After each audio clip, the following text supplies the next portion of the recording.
Sveiki, gerbėmėjai, ponios ir ponai. Su jumis ir vėl aš, Mindaugas Montvilas, ir aš sveikinu jūs jau eilinėme 50-ajame, tai gal nebe tokiame ir eilinėme jau pramoginio apokaliptinio infošou pabaiga jau artėja epizode. Tradicinis perspėjimas. Viskas, ką išgirsite šioje laidoje, gali kelti grėsmę ir tikriausiai kels grėsmę tolimesniam liberaliosios demokratijos egzistavimui. Buvote perspėti. Na ir, aišku, šią savaitę vėlgi aptarsime tas svarbiausias globalias aktualijas ir, aišku, reiks pratęsti visas tas temas iš praėjusios savaitės, nes kaip ir buvo laukta, sulaukėme daugmaž, kas yra tame pristatymo, kas yra tame Europos Sąjungos konkurencingumo kompase. Čia mūsų naujas planas mūsų išgyvenimo ir aišku šią savaitę Jungtinės valstijas tai labiausiai tikriausiai supurtė net ne tie aviacijos skandalai, nes ta prasme čia yra, kaip čia pasakius, tokie dalykai visada nutinka, kartais ir sutapimų būna, bet Jungtinės valstijas labiausiai supurtė tikriausiai kinų dirbtinio intelekto proveržis ar spekuliatyvus proveržis. Čia buvo ir biržose panikėlė, kuri iš tikrųjų gan greitai išsisprendė didžiųjų atveju, bet apie tai irgi pakalbėsime. Na ir aišku, toliau Donaldas Trumpas siautėja. Čia jau, kaip sakant, mūsų, aš įsivaizduoju, kokioje panikoje ir, sakykime taip, netgi desperacijoje mūsų, tai čia aš kalbu visos Europos tie sprendimų priėmėjai pasimetę, na, taip jiems iš tikrųjų reikia. Nes aš, tikriausiai žinote mano nuomonę, aš manau, kad kuo labiau Donaldas Trumpas spaus šitos visus europiečius, skaitant ir mus, to geriau mums bendrai paėmus ir aš irgi pasistengsiu paaiškinti šios laidos metu, kodėl. Bet, na, pradedame nuo pat pradžių, taigi Europos Sąjungos konkurencingumo kompasas.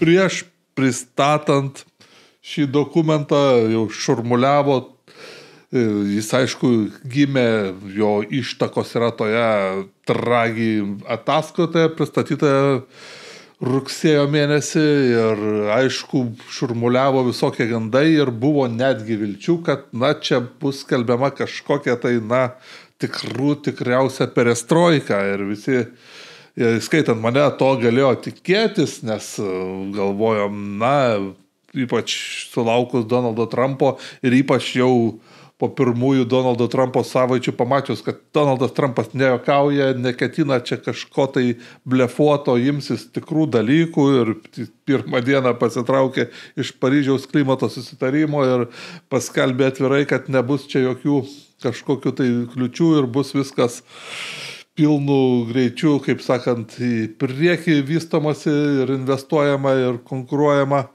Na, buvo tam tikrų vilčių, kad ES pripažins savo klaidas ir galbūt kažkiek net nusigręš nuo to mūsų švenčiausiojo, tai yra žaliojo kurso. Na, dabar jau akivaizdu, kad šito padaryti ES nepajėgi. Na, iš tikrųjų, taip geriau pagalvojus galima buvo tikėtis ir tų signalų iš insaido ten ateidavo ir prieš pristatant, bet dabar jau šią savaitę oficialiai pamačius, ką jie ten yra įrašę tam savo konkurencingumo kompase, akivaizdu, kad čia net nėra tikra perestroika.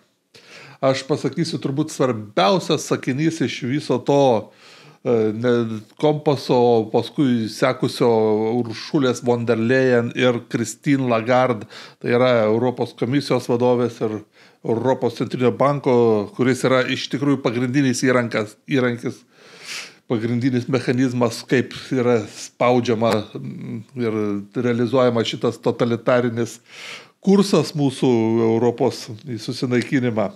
Tai iš tų visų pranešimų jų ir iš viso to pristatymo svarbiausias sakinys būtų, kad mes, kad realizuotume tą naudą, kurią mums neša žalėsis kursas, mes turėsim dar, taip jeigu tiksliai sakysiu, daryti masyves, čia pabrėžti reikia žodį masyves investicijas į tinklą, į storage, tai baterijas visokias, į smart networking ir smart gridą ir visus tos dalykus.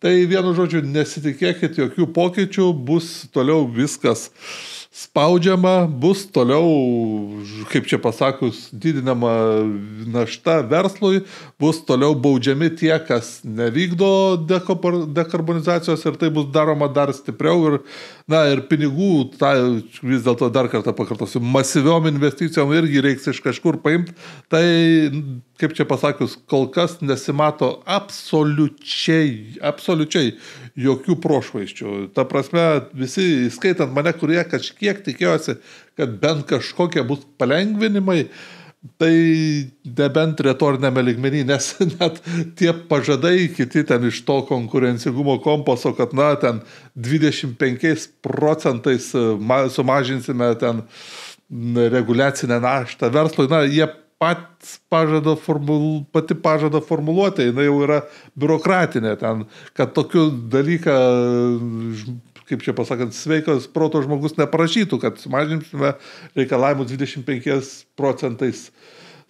Čia tik tai biurokratas tokį ir gali parašyti ir tam, kad sumažintų 25% tos reikalavimus, tai jie dar įdarbins 35% daugiau darbuotojų ir vienas iš tokių palengvinimų, kurių kažkiek buvo tikinimasi šito, tai tas yra absurdiškas ES priimtas reikalavimas 23 metais, kaip vienas iš tų kertinių žaliojo kurso reikalavimų, kad iki 2035 metų visi automobiliai ir sunkvežimiai būtų, kaip sakant, kaip jie vadina, 100% be CO2 emisijų.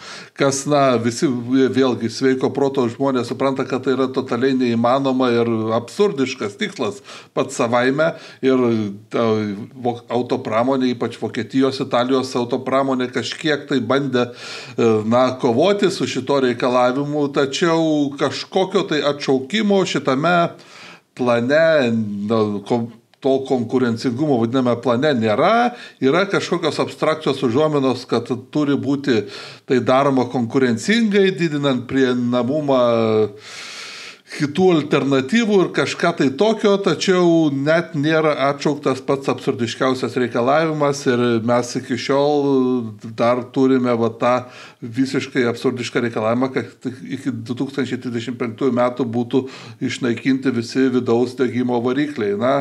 Patys suprantate. Čia iš tikrųjų nėra ten jokių sprendimų. Visi ten bus sukurti kažkokie investiciniai fondai į kosmosą, į dirbtinį intelektą, dar kažką, bus, kaip čia pasakus, dar sukurta papildomai biurokratijos ir lėšų įsisavinimo mechanizmų. Kur ir kiek tiksliai reiks paimti pinigų visoms investicijoms į tą vadinamą naująjį konkurencingumą, šiame kompase kol kas nėra pasakyta. Tačiau Draghi ataskaitoje ir su ją pateiktose rekomendacijose yra minimos sumos apie 800 milijardų eurų kasmet, kas sudarytų, ir čia aš leisiu vėlgi patikrinti faktų tikrintojai Mintvit gailiai, tas sudarytų apie 4-5% viso ES BVP. Taigi kalbame apie milžiniškas investicijas, kurios vėlgi automatiškai turbūt reikštų kažkokius tai žvėriškus naujus skolinimusis ir tikriausiai tolimesnę griežtąją ES federalizaciją, kas vėlgi politiškai, taip pagalvojus, vargu ar yra įmanoma. Ir kaip ir minėjau, kitas svarbus labai dalykas, kad visiškai nėra pateikiama detalių, kaip tiksliai gali būti atpiginta energija. Tas yra svarbiausias klausimas. Ir iš tikrųjų jokių atsakymų neturi ir naujasis Europos komisijos energijos komisaras Danas, tai čia ir tautybė, ir vardas, Danas Jorgensenas.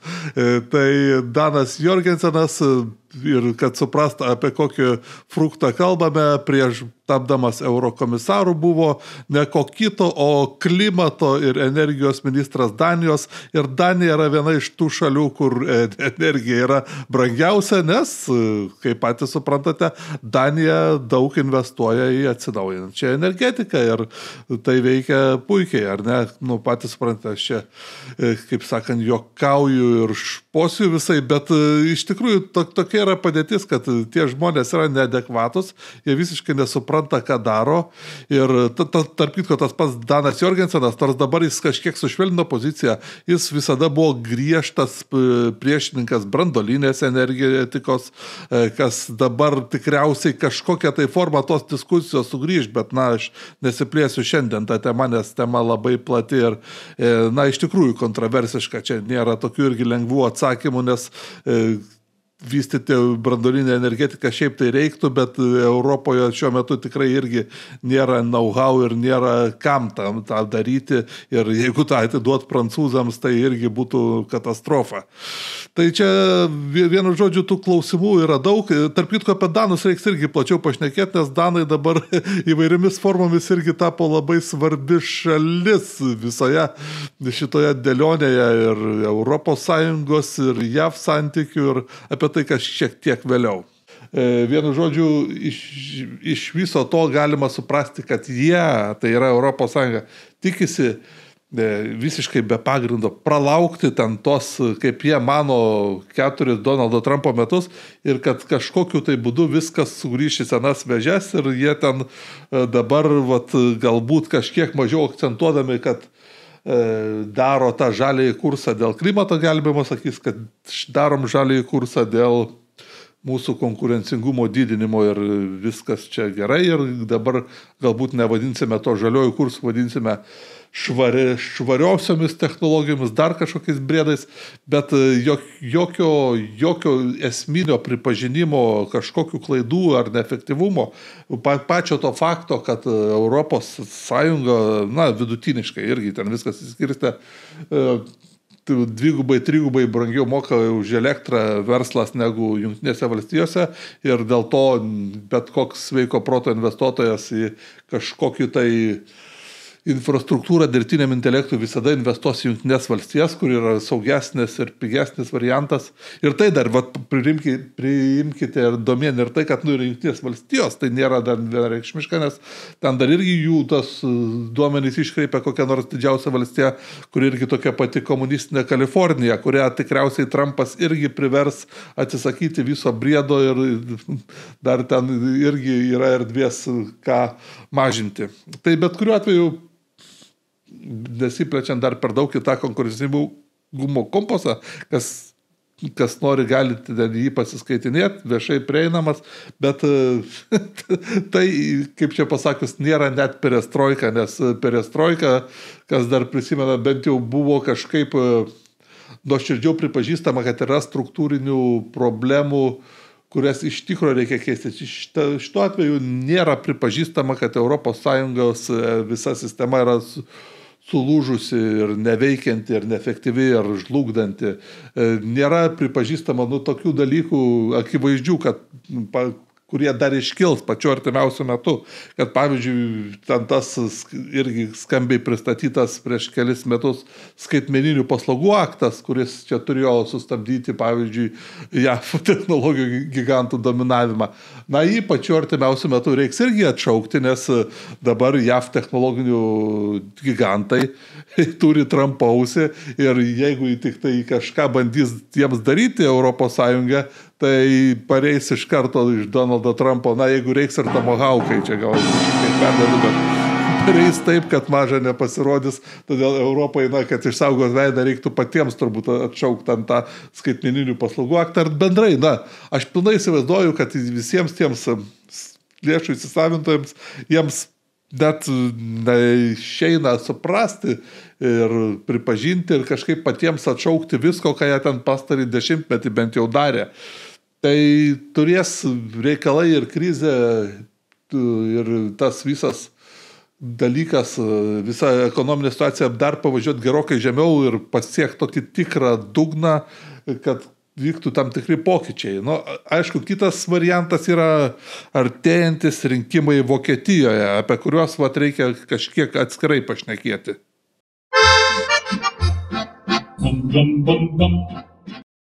Na ir aišku, dabar pagrindinis įvykis, kuris iš tikrųjų nulems Europos likimą, yra 23 dieną vasario vyksantis neeiliniai Vokietijos federaliniai rinkimai, dėl to, kad subirėjo koalicija, kurią sudarė, ta plati, kaip sakant, visų sisteminių, kad ir kaip būtų demonizuotas šitas terminas, partijų koalicija, kurią sudarė socdemai, krikdemai, liberalai ir žalieji Vokietijoje. Ir šiuo metu, aišku, visų baimė, spekulacijos, viltis ir viskas yra į to rinkimų rezultatus. Ir aišku, čia tam mūsų establishmentas, visi laiko sugniaužė pirštus, kad kažkokiu būdu išsilaikytų tą vadinamoji ugnesenė. Kas reiškia, ta ugnesenė, tai reiškia, kad tos visos partijos, ta visa vaivorykštė, socdemai, krikdemai ir žalieji ir galbūt ir liberalai, kurie ten ant ribos yra patekimo, kad galbūt jie vėl kažkaip susitars. Bet iš principo tai yra savaime juokinga ta viltis, nes tokiu būdu grįžtų ta pati koalicija, kuri iki šiol buvo. Tik tai tiek, kad premjero postą Šolcą pakeistų, socdemų Šolcą pakeistų krikdemų, kurie šiuo metu gerokai populiaresni jau už socdemus, Mercas. Ir ta viltis yra, kad Mercas yra palankesnis verslui ir kažkiek galbūt pasuktų viską tą, kaip čia pasakius, pozityvesnė kryptim, nes iš tikrųjų Vokietijos ekonominė padėtis, stagnacija jau yra įsisenėjusi ir perspektyvos labai niūrios ir būtent dėl to paties mūsų žaliojo kurso, spjaudykit mane ar ne.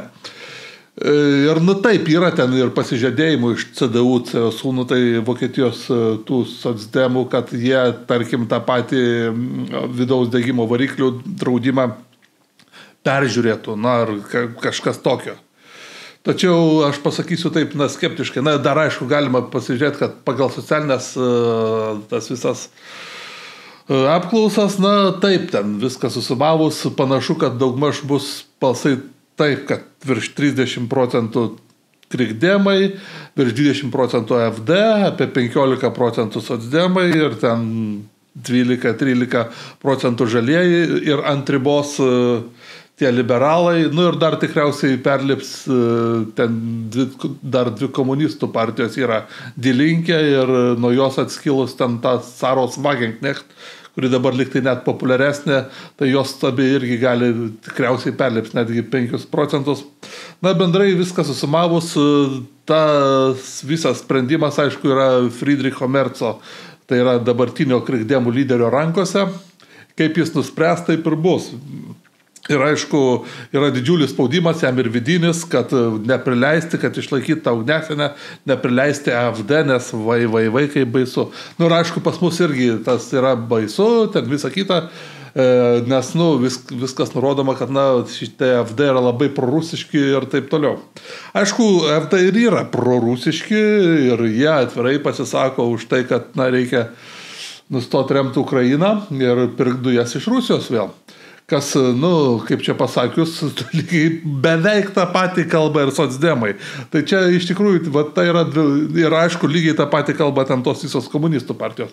Tai čia, tas demonizuotos AfD dėl šitos pozicijos yra sudėtinga, nes, taip pragmatiškai pažiūrėjus, Vokietijos toks interesas būtų. Tačiau iš Merco pusės pasižiūrėjus, pamačius, kaip neveikia koalicija prieš tai ir kokie neadekvatų žmonės yra socdemai ir ypač žalieji, jo iš tikrųjų atsakomybė būtų ta, kad jis vis dėlto, turėdamas galimybę rinktis, jis sudarytų po rinkimų koaliciją su AfD ir iš tikrųjų suvaldydamas pastarųjų prorusiškus visus instinktus, pabandytų atgaivinti Vokietiją ir, kaip sakant, pabaigsiu visų to žaliojų kursų vadinamoju. Tai čia turbūt būtų vienintelis variantas, kaip Vokietija galėtų prisikelti naujam gyvenimui. Ir šią savaitę, aišku, matėme simbolinį to, kaip sakant, pavyzdį, kuris visus įbaugino, kad trečiadienį krikdemai inicijavo rezoliuciją, kuriai pritarė FD, dėl tų pačių migrantų apgręžimo ir grąžinimo. Ir ten, aišku, kilo didžiulis triukšmas ir penktadienį jau 31 sausio balsavime parlamente pritrūko balsų, kad tą įstatymą priimt. Ir pritrūko net kelių iš krikdemų balsų, kurie pasirinko nedalyvauti šitame, nes iš tikrųjų ten tas spaudimas iš tų visų merkelinių kadrų, jis yra siaubingas ir iš tikrųjų čia bendradarbiaujate su naciais ir panašus argumentai ir visa kita. Tai čia aš tikrai irgi nesimsiu prognozuoti, ar užteks Mercui kiaušinių, kaip sakant, vis dėlto atsispirt visai tai merkeliniai šušarai ir sudaryti koaliciją dešiniųjų partijų, tai yra FD ir krikdemų. Labai sudėtinga to tikėtis, bet šita savaitės tokia kolaboracija su FD, suteikia tam tikrų nedidelių vilčių. Galbūt. Ir čia yra vienintelis būdas, nes suformavę tą pačią koaliciją vaivorykštinę kaip ir prieš tai, jie tikrai nieko esminio nekeistų ir visas tas žalioji biliberda ir susinaikinimas žygiuotų toliau ir merkelizmas. Tai yra, Angela Merkel, reikia pasakyti atvirai, tai yra žmogus, kuris pridarė Vokietijai ir Europai turbūt viską susumavus ilgalaikės pasiekmes, jinai turbūt pridarė daugiau žalos negu Adolfas Hitleris. Ir iš tikrųjų, kas nežino jos biografijos, tai apskritai, tai yra, kaip čia pasakęs, siaubas. Siaubas, kaip tokia rytų Vokietijos komunistuojanti kvanka tapo vakarų Europos krikščionių demokratų lyderė. Čia yra sunkiai įsivaizduojama visa ta biografija, šeimos istorija, kaip jos tėvas, vadinamas raudonų pastorium, iš tuometinės rytų Vokietijos vakarų Vokietijos savanoriškai persikėlė su visa šeima į rytų Vokietiją, nes buvo idėjinis komunistas. Čia, ta prasme, siaubinga istorija, viskas siaubingas Vokietijos šitas atvejis, savarankiško susinaikinimo ekonominio visą tą politiką, kuri buvo vykdoma ir kurią jie primetė visai Europos Sąjungai su to žaliojų kursu, kuris dar kartą pakartosiu, jis neveikia. Jis jau neveikia iki to, kad skandinavai dabar labai rimtuoju būdu svarsto atsijungti nuo viso to elektros tinklo, kad nereiktų balansuoti vokiečiams elektros ir su savo ten tą pigią hidroenergiją. Kitaip sakant, kad nereiktų savo pigią hidroenergiją dalinti su idiotais vokiečiais, kurie prisistatė vėjo elektrinių ir dabar negali susibalansuoti. Aš aišku nesiplėsiu plačiau, bet be abejo, pamatysim vasario pabaigoje, po Vokietijos rinkimų spręsis iš tikrųjų ne tik Vokietijos, bet ir visos Europos Sąjungos likimas ir, paprašykime aukštesnių jėgų, kad nusprogtų galiau ir iš tikrųjų, kai čia pas mus ir vėlgi demonizuojamas ten tas Elonas Muskas, kad jis remia AfD, tai iš tikrųjų jis nieko nemeluoja. AfD yra vienintelė viltis. Jeigu Mercas turės kiaušų, bus vyras ir sudarys koaliciją su AfD, tai galbūt ir yra kažkokia viltis, kad tą pražūtingą visą susinaikinimo politiką Europą nutrauks, ar bent jau sustabdys kažkiek, tai bent jau. O be AfD Vokietijos valdančioje koalicijoje tai bus, tas pats. Ta prasme, tiesus kelias į nuokalnę. Ir tarp kitko, vėlgi, kaip ir minėjau, jie jau visi tie bando ne AfD, o visos tos kitos partijos. Jos jau bando siūlymus, kaip ir tai pačiai, tai tie patysgi socdemai ir sustabdė paramą Ukrainai dabar. Ir jie dabar svarsto ir tos variantus, kaip įsiūlyti į tas Ukrainos karo pabaigos darybas, kad iš karto galėtų, kaip sakant, pirkti iš Rusijos dujas, kad būtų nuimtos Rusijos dujų eksporto ir visiems kitiems dalykams sankcijos. Vienu žodžiu, supratot mano poziciją, Elonas Muskas šiuo atveju visiškai nemeluoja, nepaisant visų ten, kaip čia pasakant, visų blogybių su AfD, be jų koalicija tikrai Vokietijoje nieko nepakeis ir pats Mercas turbūt tai supranta ir šiuo metu turbūt Vokietijos krikdemų tarpe vyksta, ypač po to, kai vis dėlto buvo atmestas tas balsavimas, pralaimėjo jie keliais balsais tą balsavimą parlamente šią savaitę penktadienį. Turbūt tos diskusijos dabar labai intensyvios, su kuo iš tikrųjų sudaryti koaliciją po rinkimų. Tai tiek.